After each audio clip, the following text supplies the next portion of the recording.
নমস্কার সুপ্রিয় সুধী দর্শক, দেখছেন এই মুহূর্তের আবহাওয়ার গুরুত্বপূর্ণ খবর। আজ 15ই জুন সোমবার চলে আসলাম গুরুত্বপূর্ণ আবহাওয়ার খবর নিয়ে। সুপ্রিয় সুধী বন্ধুরা, আপনারা কোন জেলা থেকে দেখছেন, আবহাওয়ার পরিস্থিতি কি রয়েছে অবশ্যই আমাদের ভিডিওর কমেন্ট বক্সে লিখে জানাবেন। এই মুহূর্তে ব্যাপক ঝড় বৃষ্টির সতর্কবার্তা জারি করেছে আলিপুর আবহাওয়া দপ্তর। আপনাদের জেলার আবহাওয়ার পরিস্থিতি কি রয়েছে অবশ্যই আমাদের ভিডিওর কমেন্ট বক্সে লিখে জানাবেন। ইতিমধ্যে জারি হয়েছে হলুদ এবং কমলা সতর্কবার্তা। তো বন্ধুরা, কোন কোন জেলাতে আজ প্রবল বৃষ্টির সম্ভাবনা রয়েছে, মৌসুমী বায়ু কোন কোন জেলায় আজকে অবস্থান করছে, কোথায় কোথায় মৌসুমী বায়ুর প্রভাবে বজ্রবিদ্যুৎ সহ বৃষ্টির সম্ভাবনা রয়েছে, সবকিছুই থাকছে আমার এই প্রতিবেদনে। অবশ্যই ভিডিওটাকে ধৈর্য সহকারে সম্পূর্ণ দেখবেন, অবশ্যই চ্যানেলটিকে সাবস্ক্রাইব করে রাখবেন। তো শুরু করছি আজকের প্রতিবেদন। প্রথমেই লক্ষ্য করব এই মুহূর্তের উপগ্রহ চিত্র বা স্যাটেলাইট ইমেজ বলতে পারেন। প্রথমে দেখছি দিল্লিতে বৃষ্টিপাত হচ্ছে, দিল্লির দিকেও জারি হয়েছে বজ্রবিদ্যুৎ সহ বৃষ্টির সম্ভাবনা।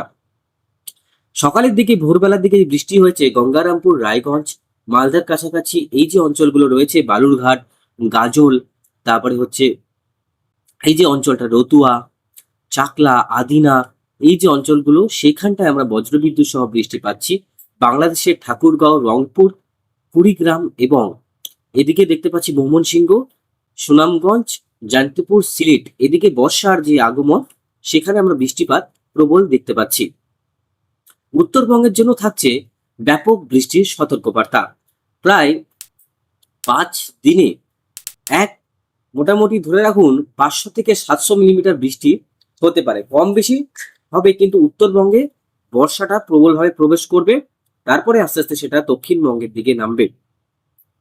রেড অ্যালার্ট জারি থাকবে শিলিগুড়ি, দার্জিলিং, গ্যাংটক, সিকিম, লাচুং, আলিপুরদুয়ার, বঙ্গাইগাঁও, গুয়াহাটি, শিলং, নয়াগাঁও। ভুটান থেকে জল ছাড়ার সম্ভাবনা অতি প্রবল। আগামী 10 বছর আগে ভুটান থেকে জল ছাড়া হয়েছিল। এই জলে যে ছাড়া হয়েছিল তার প্রভাবে গোটা আলিপুরদুয়ার, কোচবিহার কিন্তু বন্যায় বিপর্যস্ত হয়ে গেছিল। সমস্ত নদীর জল বিপদ সীমার উপর দিয়ে বয়ার সম্ভাবনা রয়েছে। এবার বন্ধুরা দেখবো যে কোন কোন অঞ্চলে আজকে বজ্রবিদ্যুৎ সহ বৃষ্টির সম্ভাবনা রয়েছে। ভিডিওটাকে বেশি বড় করব না, ছোট করে যেটা যেটা গুরুত্বপূর্ণ আপডেট সেটাই আপনাদের কাছে তুলে ধরবো। দেখুন, আজ দক্ষিণবঙ্গে বজ্রবিদ্যুৎ সহ বৃষ্টির যে বর্ষার আগমন, যে বৃষ্টি সেটা আমরা লক্ষ্য করতে পারবো।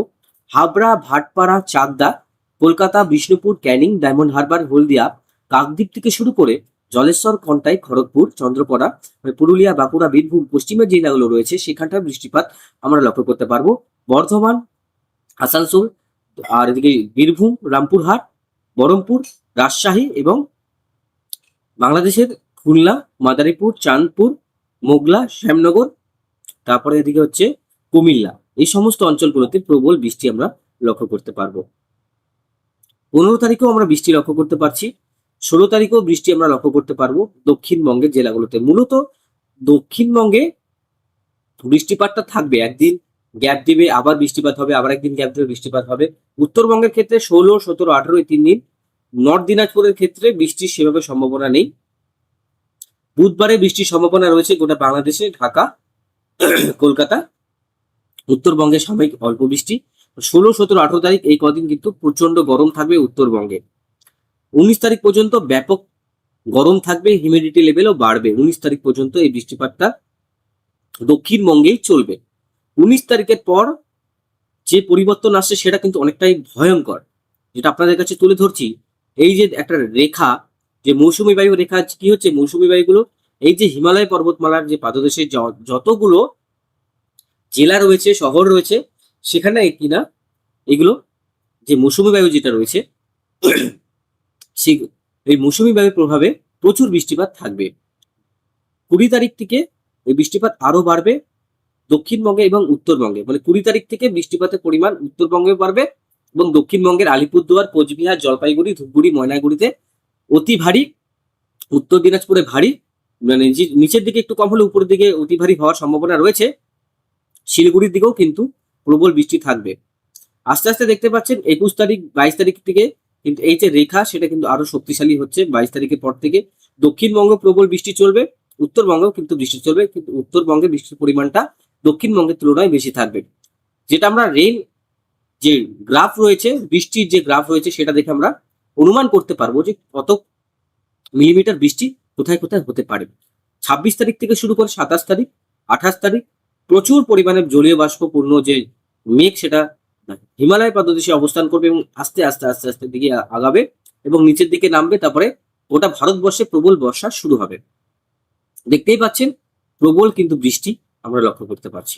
ঠিক আছে, তো প্রবল বৃষ্টি আসছে 20 তারিখ থেকে একদম 30 তারিখ পর্যন্ত, 31 তারিখ পর্যন্ত উত্তরবঙ্গে যারা পাহাড়ি অঞ্চলে বসবাস করছেন তাদের জন্য থাকছে ভূমিধসের সতর্কবার্তা।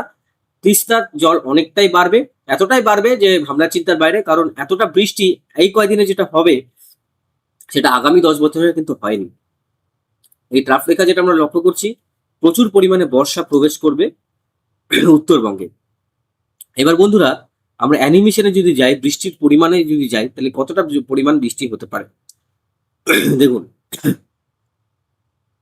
যদি আমি মোটামুটি এই যে অঞ্চলগুলোতে যাই, আপনাদেরকে দেখিয়ে দিচ্ছি, ঘূর্ণিঝড়ের দিকে যাই বা তাপমাত্রার দিকেও যাই, তাহলে এইদিকে আমরা যদি অ্যানিমেশনের দিকে যাই তখন একটা অ্যানিমেশনটা দেখতে পাবো। চলুন আমরা বৃষ্টির পরিমাণে যাই, বৃষ্টির পরিমাণ কতটা কি হতে পারে। মোটামুটি যেটা লক্ষ্য করতে পারছি, চলে আসলাম বৃষ্টির অ্যানিমেশনে। দেখুন এটাতে আমরা বুঝতে পারবো আগামী 24 থেকে 48 ঘন্টায় কোথায় কোথায় বৃষ্টি হবে। আমরা 20 তারিখ পর্যন্ত দেখি। 20 তারিখ পর্যন্ত আমরা যদি লক্ষ্য করি তাহলে এদিকে দেখুন কলকাতার দিকে 19 থেকে 20 মিলিমিটার, বর্ধমানের দিকে 24 মিলিমিটার, পশ্চিম মেদিনীপুর পূর্ব মেদিনীপুরের দিকে মোটামুটি বৃষ্টি অল্প রয়েছে, পূর্ব মেদিনীপুরে, পশ্চিম মেদিনীপুরে বেশি রয়েছে, কৃষ্ণনগরের দিকে মোটামুটি বৃষ্টি লক্ষ্য করতে পারছি। বাংলাদেশের সিলেটে, ময়মনসিংহ এই জায়গাটা বৃষ্টি বেশি হয় সাধারণত। এদিকে উত্তর দিনাজপুরে 30 মিলিমিটার বৃষ্টি, 21 মিলিমিটার বৃষ্টি, উপরের দিকে শিলিগুড়ির দিকে 31 মিলিমিটার, আলিপুরদুয়ারের দিকে 100 মিলিমিটার, বঙ্গাইগাঁওর দিকে 150 মিলিমিটার, ধুবড়ি দিনহাটার দিকে প্রায় 100 মিলিমিটার বৃষ্টি। এবার দেখুন 20 তারিখ থেকে একটা বৃষ্টিপাত দেখতে পাচ্ছেন, আস্তে আস্তে কিন্তু বৃষ্টিপাতটা বাড়বে, উত্তরবঙ্গেও বাড়বে, দক্ষিণবঙ্গে বাড়বে। দেখুন এবার গোটাটা যেদিকে সব থেকে বেশি ব্ল্যাক থাকবে, দেখুন এই যে বৃষ্টির যে রেখা আপনারা 29 তারিখ পর্যন্ত দেখে নেন, এই দেখুন কতটা বৃষ্টি কিন্তু আমরা লক্ষ্য করতে পারছি, প্রায় 500-700 মিলিমিটারের কাছাকাছি বৃষ্টি আমরা দেখতে পাচ্ছি। ধরুন এটা পরিবর্তন আসলেও 300-400 মিলিমিটার হবে। মানে ভারী বর্ষা অ্যালার্ট রয়েছে উত্তরবঙ্গের পাহাড়িবর্তী অঞ্চলে। সব থেকে বেশি চিন্তার বিষয় গ্যাংটক, নামচি, দার্জিলিং, মিরিক, শিলিগুড়ি এই যে অঞ্চলগুলো রয়েছে, এখানে আপনারা দেখতে পাচ্ছেন 700 মিলিমিটার 800 মিলিমিটার বৃষ্টি যদি পাহাড়ে হয়, তাহলে পাহাড়ের যে নদীগুলো রয়েছে, পাহাড়ে যারা বসবাস করছে তাদের জন্য কতটা মারাত্মক হতে পারে। তো এই জিনিসটা আমরা অ্যালার্ট আগের থেকে করছি। যারা যারা ঘুরতে যাচ্ছেন টিকিট ক্যান্সেল করুন, আর অবশ্যই কিন্তু আমাদের যে ট্র্যাকগুলো রয়েছে সেটা ফলো রাখুন, কারণ 20 তারিখ থেকে প্রবল বৃষ্টি শুরু হবে গোটা পাহাড়িবর্তী অঞ্চলে। নর্থ ইস্ট থেকে শুরু করে আমাদের যে সিকিম, গ্যাংটক, দার্জিলিং রয়েছে সমস্ত অঞ্চলে কিন্তু ব্যাপক দুর্যোগ আমরা লক্ষ্য করতে পারবো। আশা করি আপনাদেরকে বোঝাতে পারলাম। ধন্যবাদ। না বুঝতে পারলে অবশ্যই আমাদের ভিডিওর কমেন্ট বক্সে লিখে জানাবেন।